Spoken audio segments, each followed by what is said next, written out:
Hello नमस्कार दोस्तों, मैं आप सभी का स्वागत करता हूं अपने YouTube channel study world for exams में। आज हम इस वीडियो में डिस्कस करने वाले हैं भारतीय संविधान और राज्य व्यवस्था से संबंधित कुछ महत्वपूर्ण क्वेश्चन आंसर्स जो आगामी सभी प्रतियोगी परीक्षाओं के लिए बहुत ही महत्वपूर्ण साबित होने वाले हैं। तो आइए आज का वीडियो शुरू कर लेते हैं बिना किसी देरी के। अगर वीडियो आप लोगों को पसंद आता है तो शेयर कर सकते हैं अपने दोस्तों के साथ, और लाइक कमेंट और चैनल को भी सब्सक्राइब कर सकते हैं आगे जुड़े रहने के लिए हमारे साथ। अगला सवाल देख लेते हैं। सॉरी दोस्तों, आज का पहला ही सवाल है तो अगला सवाल कैसे कह दिया। तो आज का पहला सवाल है कि भारत के राष्ट्रपति को किससे वेतन दिया जाता है। तो देखिए, भारत का राष्ट्रपति, भारत में जो है सर्वोच्च पद है राष्ट्रपति का, और जो भारत का राष्ट्रपति होता है उसका वेतन जो है भारत की संचित निधि से प्रदान किया जाता है। तो देखिए, भारत के राष्ट्रपति का वेतन जो है भारत की संचित निधि से जो है दिया जाता है। अगला सवाल देख लेते हैं। संसद के सदन में सरकारी विधेयक कौन प्रस्तुत करता है। तो देखिए, संसद के सदन में जो है सरकारी विधेयक है जो मंत्रिपरिषद का कोई भी सदस्य प्रस्तुत करता है। तो देखिए, संसद के सदन में जो है सरकारी विधेयक जो है मंत्रिपरिषद का कोई भी सदस्य प्रस्तुत कर सकता है। अगला सवाल देख लेते हैं दोस्तों। संविधान के किस भाग में सामाजिक, राजनीतिक और आर्थिक न्याय की व्यवस्था की गई है। तो देखिए, भारतीय संविधान की जो प्रस्तावना है उसमें जो है सामाजिक, राजनीतिक और आर्थिक न्याय की व्यवस्था की बात जो है कही गई है। और भारतीय संविधान का जो भाग 4 है जिसमें नीति निर्देशक तत्व से जो है दर्शाए गए हैं उसमें भी सामाजिक, आर्थिक और राजनीतिक न्याय की बात की गई है। तो भारतीय संविधान की प्रस्तावना में जो है सामाजिक, आर्थिक तथा राजनीतिक न्याय की बात कही गई है। अगला सवाल देख लेते हैं दोस्तों। भारत में वित्तीय संकट की घोषणा अब तक कितनी बार हो चुकी है। तो देखिए, भारत में जो है आपातकाल की दृष्टि से देखा जाए भारत संविधान में तो 3 प्रकार के आपातकाल घोषित कर सकता है राष्ट्रपति। तो पहला होता है नेशनल इमरजेंसी, राष्ट्रीय आपातकाल। दूसरा होता है राष्ट्रपति शासन, जो कि राज्यों की संवैधानिक मशीनरी फेल हो जाती है या कोई भी आंतरिक अशांति हो जाती है तो राष्ट्रपति शासन लग जाता है उस राज्य में। और तीसरा होता है वित्तीय संकट या वित्तीय आपातकाल, जो कि भारत में अभी तक एक भी बार लागू नहीं किया गया है। तो याद रखिएगा, वित्तीय आपातकाल भारत में जो है एक भी बार अभी तक लागू नहीं किया गया। अगला सवाल देख लेते हैं दोस्तों। अगला सवाल है दोस्तों वरीयता की दृष्टि से, सॉरी दोस्तों,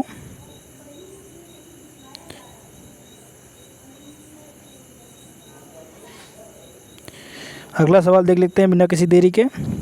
वरीयता की दृष्टि से मंत्रियों का सही क्रम क्या है। तो देखिए, वरीयता की दृष्टि से जो मंत्रियों का सही क्रम है, सर्वप्रथम कैबिनेट मंत्री आते हैं, उसके बाद राज्य मंत्री आते हैं, उसके बाद उप मंत्री आते हैं। तो वरीयता की दृष्टि से जो मंत्रियों का सही क्रम है कैबिनेट मंत्री, राज्य मंत्री, उसके बाद उप मंत्री। अगला सवाल देख लेते हैं दोस्तों। भारत के राष्ट्रपति ने किस मामले में अपनी वीटो शक्ति का उपयोग किया। तो देखिए, भारतीय डाकघर संशोधन अधिनियम जो आया था उसमें जो है राष्ट्रपति ने जो है अपनी वीटो शक्ति का उपयोग किया था। तो अब तक एक ही विधेयक आया है जिसमें राष्ट्रपति ने अपनी वीटो शक्ति का उपयोग किया। पॉकेट वीटो का इस्तेमाल किया था राष्ट्रपति ने, तो पॉकेट वीटो का इस्तेमाल किया था भारतीय डाकघर संशोधन अधिनियम के दौरान। अगला सवाल देख लेते हैं दोस्तों। भारत के किस राज्य में उर्दू को प्रथम राजभाषा का दर्जा दिया गया था। तो देखिए, जम्मू एंड कश्मीर जो राज्य था, वर्तमान में बात की जाए तो यह यूनियन टेरिटरी है। तो जम्मू कश्मीर ऐसा राज्य था जिसने जो है उर्दू को प्रथम राजभाषा का दर्जा दिया था। अगला सवाल देख लेते हैं दोस्तों। मंत्रिपरिषद किसके प्रति जवाबदेह होती है। तो देखिए, मंत्रिपरिषद जो होती है संसद तथा विधानसभा। तो देखिए, अगर संघ की मंत्रिपरिषद है तो वह संसद के प्रति जवाबदेह होगी, अगर राज्य की मंत्रिपरिषद है तो वो विधानसभा को सभा के प्रति जो है जवाबदेह होगी। अगला सवाल देख लेते हैं दोस्तों। अगला सवाल है भारतीय संसद की सबसे पुरानी समिति कौन सी है। तो देखिए, भारतीय संसद की जो सबसे पुरानी समिति है उसको लोक लेखा समिति कहते हैं। तो लोक लेखा समिति भारतीय संसद की सबसे पुरानी समिति है। अगला सवाल देख लेते हैं। लोकसभा अध्यक्ष को लोकसभा के अध्यक्ष के रूप में कौन शपथ ग्रहण कराता है। तो देखिए, लोकसभा अध्यक्ष जो बनते हैं उनको जो है लोकसभा के अध्यक्ष बनने के लिए शपथ ग्रहण कौन करवाता है। तो देखिए, कोई नहीं। देखिए, लोकसभा के अध्यक्ष के रूप में जो भी व्यक्ति चुना जाता है उसको शपथ ग्रहण कोई नहीं कराता है। नोट पढ़ लेते हैं। लोकसभा के सदस्यों को कार्यकारी अध्यक्ष शपथ ग्रहण कराता है। इनमें से किसी भी सदस्य के लोकसभा अध्यक्ष के रूप में निर्वाचित होने या पुनः शपथ ग्रहण कराने की आवश्यकता नहीं होती। तो देखिए, जो भी लोकसभा नवनिर्वाचित होती है उसके कार्यकारी जितने भी सदस्य होते हैं उनको जो है कार्यकारी अध्यक्ष जो होता है, प्रोटेम स्पीकर होता है, वह शपथ दिला देता है जितने भी सदस्य होते हैं, और उन्हीं सदस्यों में जो है कोई लोकसभा अध्यक्ष बन जाता है, उसको जो है पुनः शपथ ग्रहण कराने की आवश्यकता नहीं होती है। तो यह सवाल अगर पूछा जाए कि लोकसभा अध्यक्ष के रूप में जो भी व्यक्ति चुना जाता है उसको शपथ कौन ग्रहण कराता है, तो आप लोग अप्रत्यक्ष रूप से देखें तो प्रोटेम स्पीकर ही उसको शपथ ग्रहण कराता है, लेकिन लोकसभा अध्यक्ष पद की शपथ नहीं ग्रहण कराता है, संसद के पद की शपथ ग्रहण कराता है। अगला सवाल देख लेते हैं। जब विधेयक को राष्ट्रपति के पास भेजा जाता है तो कितनी समय सीमा के अंदर उसे विधेयक पर कार्रवाई करना आवश्यक है। तो देखिए, जब विधेयक को राष्ट्रपति के पास भेजा जाता है, कोई भी बिल आता है लोकसभा और राज्यसभा में, देखने के बाद जो है राष्ट्रपति के पास भेजा जाता है उनकी अनुमति के लिए, तो उसमें जो है कितने समय सीमा तक जो है राष्ट्रपति कार्रवाई कर सकता है, तो इसकी कोई समय सीमा निर्धारित नहीं की गई है। राष्ट्रपति जब तक चाहे उस विधेयक को अपने पास रख सकता है। अगला सवाल देख लेते हैं दोस्तों। राष्ट्रपति पद के किस चुनाव में अंतःकरण की आवाज़ का खुला मतदान हुआ। तो वर्ष 1969 के राष्ट्रपति के पद के जो चुनाव हुए, जब बीबी गिरी राष्ट्रपति चुने गए, उस समय जो है अंतःकरण की आवाज़ पर खुला मतदान हुआ। तो राष्ट्रपति पद का चुनाव वर्ष 1969 में हुआ और उसमें अंतःकरण की आवाज़ का खुला मतदान किया गया तथा उस समय जो राष्ट्रपति निर्वाचित हुए बीबी गिरी राष्ट्रपति बने। अगला सवाल देख लेते हैं दोस्तों। 20 जुलाई 1969 को कार्यकारी राष्ट्रपति का कार्यग्रहण करने के पूर्व एम हिदायतुल्लाह सर्वोच्च न्यायालय के न्यायाधीश थे। इन्होंने कार्यकारी राष्ट्रपति पद की शपथ किसने दिलाई। तो देखिए, 20 जुलाई 1969 की बात है, जब कार्यकारी राष्ट्रपति के रूप में जो है सर्वोच्च न्यायालय के मुख्य न्यायाधीश जो एम हिदायतुल्लाह थे तत्कालीन, उन्होंने जो है यह पद ग्रहण किया कार्यकारी राष्ट्रपति का। तो उनको जो है राष्ट्रपति के पद की शपथ जो है कौन दिलाया था, तो सर्वोच्च न्यायालय का जो वरिष्ठतम न्यायाधीश था, उस समय सर्वोच्च न्यायालय के वरिष्ठतम न्यायाधीश थे, उन्होंने जो है एम हिदायतुल्लाह को जो है राष्ट्रपति पद की शपथ दिलाई थी। देखिए, वैसे जो भी राष्ट्रपति पद के लिए उम्मीदवार चुना जाता है या राष्ट्रपति पद का कार्यकारी भार संभालता है, उसको जो है सर्वोच्च न्यायालय के मुख्य न्यायाधीश द्वारा जो है शपथ दिलाई जाती है पद की। लेकिन 20 जुलाई 1969 को तो जो सर्वोच्च न्यायालय के मुख्य न्यायाधीश थे वो ही राष्ट्रपति या कार्यकारी राष्ट्रपति बन बैठे, तो उनको जो है शपथ ग्रहण सर्वोच्च न्यायालय के वरिष्ठतम न्यायाधीश ने शपथ दिलवाई। अगला सवाल देख लेते हैं दोस्तों। यदि लोकसभा में किसी दल को स्पष्ट बहुमत प्राप्त ना हो तो राष्ट्रपति किसे प्रधानमंत्री नियुक्त करेगा।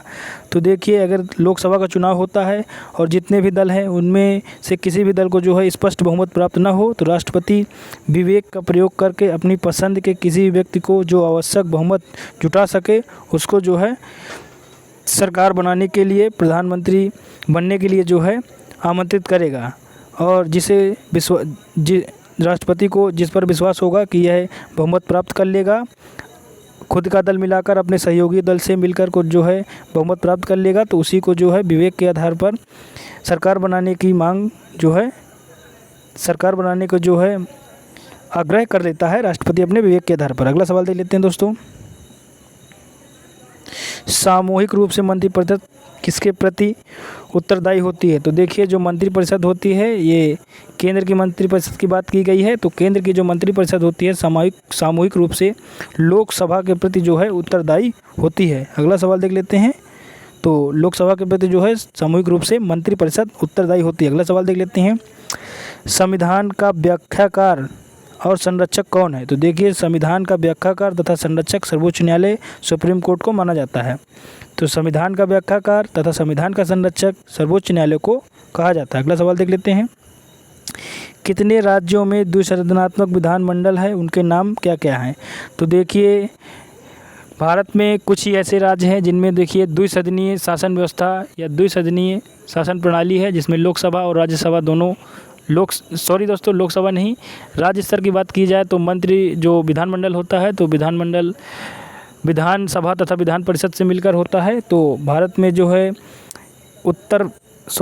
देख लेते हैं आंध्र प्रदेश जो राज्य है उसमें जो है द्विसदनात्मक विधानमंडल है। उसके बाद जम्मू कश्मीर, देखिए जम्मू कश्मीर को राज्य का दर्जा छीन लिया गया है तो ये यूनियन टेरिटरी है, तो यहाँ पर जो है द्विसदनात्मक विधानमंडल नहीं है, तो इसको हटा देते हैं। उसके बाद बिहार, महाराष्ट्र, कर्नाटक, उत्तर प्रदेश और वर्तमान समय में तेलंगाना भी जो है इसमें शामिल है। तो आंध्र प्रदेश, तेलंगाना, बिहार, महाराष्ट्र, कर्नाटक, उत्तर प्रदेश ये ऐसे राज्य हैं, 6 ऐसे राज्य हैं जहां पर द्विसदनात्मक विधानमंडल की व्यवस्था है। जम्मू कश्मीर वर्तमान समय में इससे हटा दिया गया है और तेलंगाना राज्य भी इस तरह रूप से आप याद रखिएगा। राष्ट्रीय आपातकाल के दौरान मौलिक अधिकारों के निलंबन संबंधी प्रावधान किस देश के संविधान से लिए गए हैं? तो देखिए राष्ट्रीय आपातकाल के दौरान जो है मौलिक अधिकार के निलंबन संबंधी जो प्रावधान हैं जर्मनी के वाइमर संविधान से लिए गए हैं। तो देखिए आपातकाल के दौरान जो है मौलिक अधिकारों के निलंबन संबंधी जो प्रावधान है भारत के संविधान में वह जर्मनी के वाइमर संविधान से लिए गए हैं। अगला सवाल देख लेते हैं।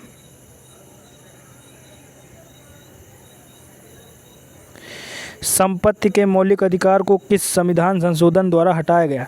तो देखिए जो 44वां संविधान संशोधन वर्ष 1978 के दौरान किया गया उसमें जो है संपत्ति के अधिकार को जो है, जो कि मौलिक अधिकार था, अनुच्छेद 31 में वर्णित था और 7वां मौलिक अधिकार था, उसको जो है 44वें संविधान संशोधन वर्ष 1978 के द्वारा हटा दिया गया और वह एक कानूनी और विधिक अधिकार ही बचा है जो कि भारतीय संविधान के अनुच्छेद 300 का में वर्णित है।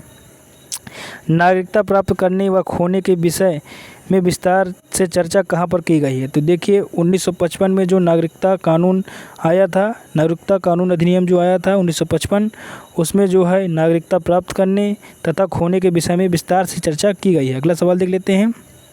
राष्ट्रपति की मृत्यु के बाद उपराष्ट्रपति राष्ट्रपति का पद कब तक संभाल सकता है? तो देखिए राष्ट्रपति की अगर मृत्यु हो जाती है तो उस स्थिति में जो है राष्ट्रपति का पद जो है अधिक से अधिक 6 माह तक संभाल सकता है। उसके बाद पुनः चुनाव होंगे राष्ट्रपति पद के लिए। अगला सवाल देख लेते हैं।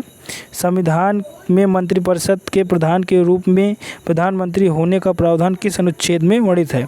तो देखिए भारतीय संविधान के अनुच्छेद 74(1) में यह वर्णित है कि संविधान में जो मंत्रिपरिषद जो सरकार का मंत्रिपरिषद होता है उसका जो प्रधान जो होता है, देखिए जो भी सरकार लोकसभा में विजयी होती है वह सरकार बनाती है और सरकार का जो मंत्रिपरिषद होता है उसका प्रधानमंत्री होता है।